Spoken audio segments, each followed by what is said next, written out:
পঞ্চায়েত হচ্ছে দেশের ও রাজ্যের উন্নয়নের মূল ভিত্তি। পশ্চিম ত্রিপুরা জেলা পরিষদের সভাধিপতি, সহকারী সভাধিপতি এবং নবনির্বাচিত সদস্যদের শপথ গ্রহণ অনুষ্ঠানে কথা বললেন মুখ্যমন্ত্রী ডাক্তার মানিক সাহা।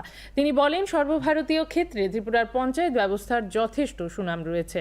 মুখ্যমন্ত্রী রাজ্য স্বচ্ছ সরকারের মতো স্বচ্ছ পঞ্চায়েত গড়ে তোলার জন্য নবনির্বাচিত প্রতিনিধিদের কাছে আহ্বান জানান। অনুষ্ঠানে অন্যান্যদের মধ্যে উপস্থিত ছিলেন পর্যটন মন্ত্রী সুশান্ত চৌধুরী, 3 বিধায়ক দীপক মজুমদার, কিশোর বর্মন, মীনা রানী সরকার প্রমুখ। পশ্চিম জেলার সভাধিপতি হিসেবে বলাই গোস্বামী ও সহকারী সভাধিপতি হিসেবে বিশ্বজিৎ শীলকে নির্বাচিত করা হয়। মোট 17 জন সদস্য শপথ নেন। আমাদের কেন্দ্রীয় সরকারি হোক, রাজ্য সরকারি হোক, যে কোনো প্রকল্প তার রূপায়ণ করার প্রশ্ন দাঁড়ায়, সেটা কিন্তু আলটিমেটলি গিয়ে দাঁড়ায় ত্রিস্তরীয় পঞ্চায়েত। এবং পঞ্চায়েত হচ্ছে আমাদের মূল ভিত।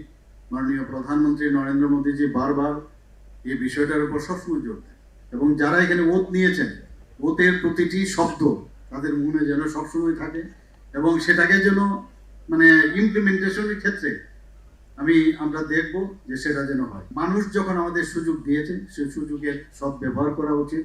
এবং আগামী দিন এই পশ্চিম ত্রিপুরা জেলা পরিষদের যারা নবনির্বাচিত সদস্য, সভাধিপতি এবং সহকারী সভাপতিদের, তারা আমি বলবো যে ভালোভাবে কাজ করুক এবং মানুষের জন্য কাজ করুক।